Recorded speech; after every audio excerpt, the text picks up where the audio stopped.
video is going to talk about incidence, prevalence, and disease duration.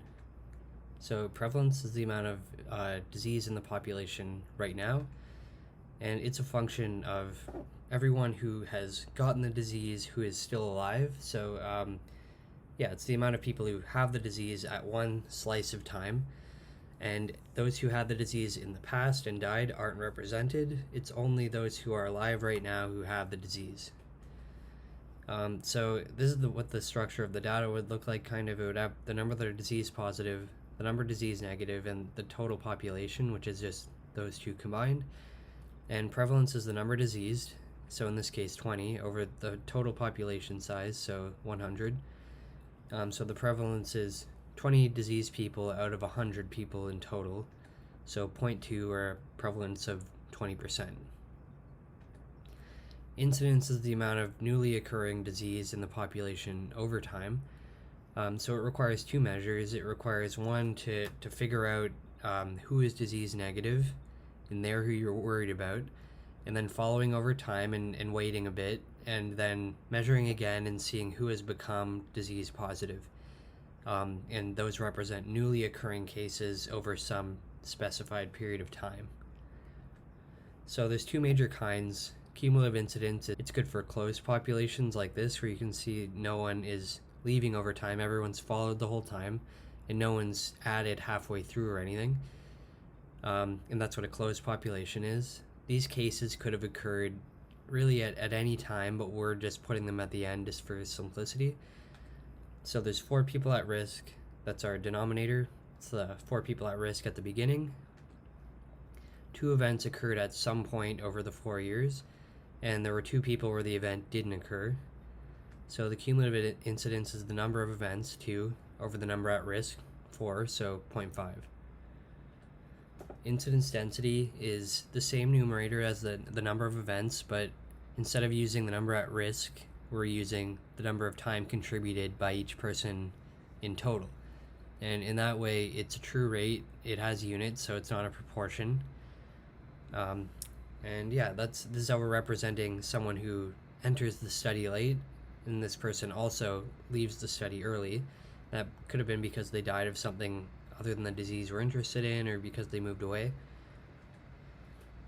So we have the number of events, 2, and for the denominator, we just count the amount of time everyone contributed. So this person contributed a year, everyone else contributed 2 years, so 7 in total. So 2 events over 7 person years is 0.29 events per person year. So prevalence and incidence and disease duration are all related. Prevalence is the amount of, like I said, the amount of disease in the population right now, and that's a function of the amount of newly occurring disease over time and the length of time these newly diseased people stay in the population. So they can leave this population by either recovering, so like going from disease positive to disease negative, or dying of the disease.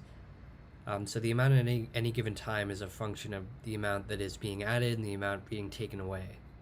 And the way of me representing this visually, because I like to represent things visually, is this funnel here I spent an embarrassing amount of time creating, where we have this cup of water pouring water into a funnel and water leaving the funnel. The water going in represents incident cases. The amount in the funnel at any time is the prevalence, and the amount leaving the funnel is recoveries and deaths.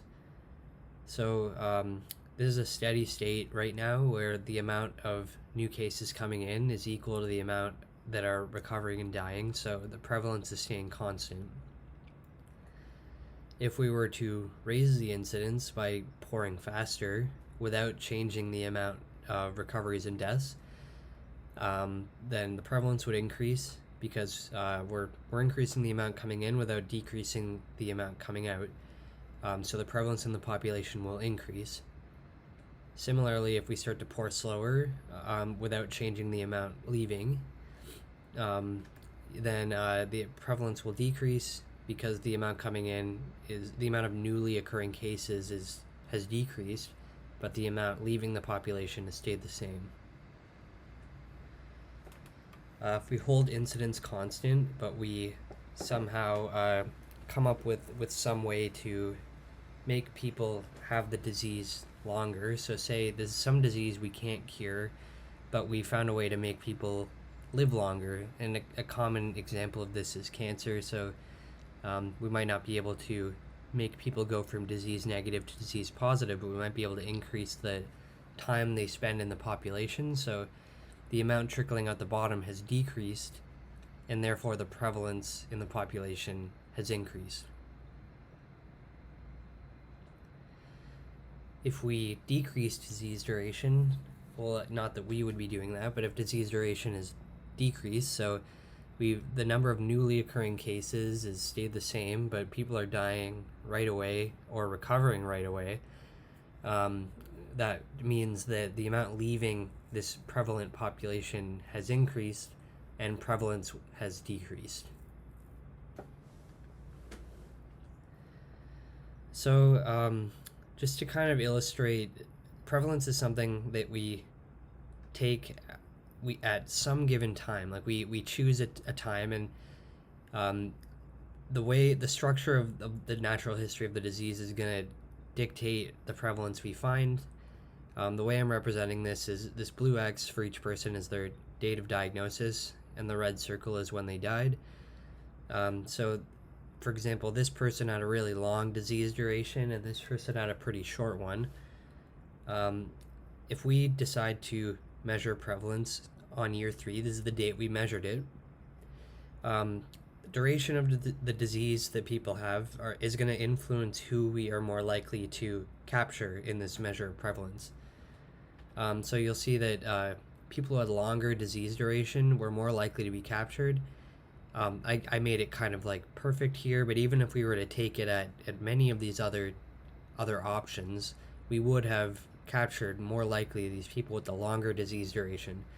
These people who had short disease duration, and it's not a function of calendar time, it's more that their time having the disease was so short that it's unlikely that they could be captured regardless of when prevalence was measured. And this can have a few implications, mostly in an analytical setting where you're trying to figure out comparing those who have the disease to those who don't.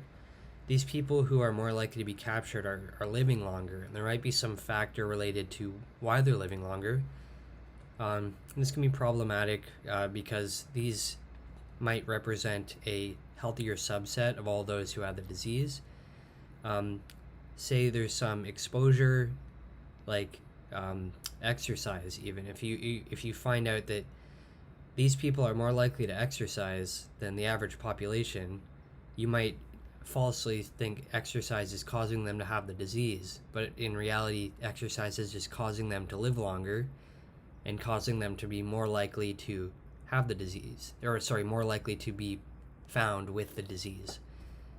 So that is a kind of counterintuitive mistake that can be made, where something that's actually protecting people and causing them to live longer is falsely being attributed to causing the disease.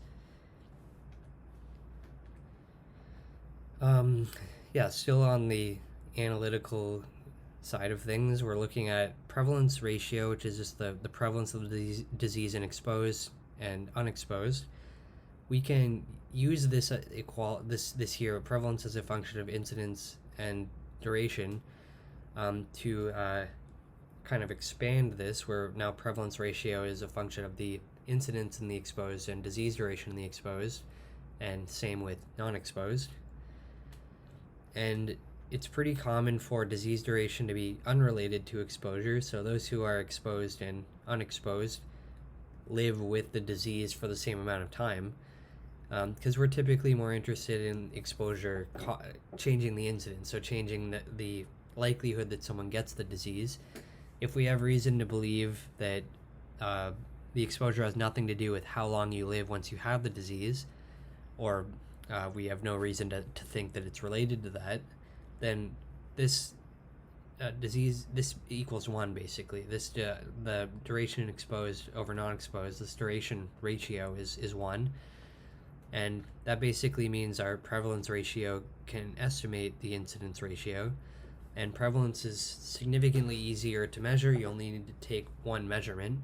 So whenever we can defend that this is true, it can save a lot of time and money. So it is a good thing to be able to defend, because incidence is a much more valuable measure, but harder to measure. There's two things that can threaten this equality. One is if the exposure is related to disease duration, and the other is if the prevalence is really high. So let's just say that the exposure, such as smoking, really influences the duration that you have the disease. Say if you're a smoker and the outcome is something like emphysema, your time as emphysema positive might be shorter than non-smokers because you die quickly of something else like that's related to smoking. So smokers just might not live longer on average, and all of a sudden the disease duration is shorter in the exposed, and this ratio becomes less than 1. And the consequence of this is that, like before, we have the prevalence ratio, and that's incidence times duration in the exposed over incidence times duration in the non-exposed. This value is decreasing, and that causes this whole ratio here to be less than. Basically, this no longer equals 1, and this causes this prevalence ratio to be less than the incidence ratio, so it's not a good estimate of it. Secondly, this is more about the prevalence of disease. I said before that prevalence is a function of incidence and duration, but more accurately, it's a function of incidence times duration times those who are at risk. And those who are at risk is 1 minus the prevalence, because prevalence is the number of people who have the disease, and 1 minus prevalence is the proportion that don't have the disease. And the reason that's in there is because you need to not have the disease to be at risk of getting it. Because this incidence times duration only makes sense if the entire population is at risk, basically. But in reality, new cases the only people eligible to become incident cases are those who don't already have it. So this is the more exact relationship. So when the prevalence is really low, here we have a prevalence of like 0.001, so like 1%. Then prevalence is incidence times duration times 0.99, which is essentially 1. So here incidence times duration is approximately equal to incidence times duration times proportion non-disease. So when prevalence is low, we can ignore this, and basically prevalence equals incidence times duration is good enough. But if the disease is common, prevalence is high. Here we have a prevalence of like 30%, so like 30% of the people have the disease. That means only 70% are at risk of getting it. And all of a sudden, incidence times duration times 0.7 is much different than incidence times duration. So these things are no longer equal. So if the disease is common, then all of a sudden, prevalence ratio isn't a good estimate of incidence ratio, and this equality needs to take into account the number that are at risk of getting the disease.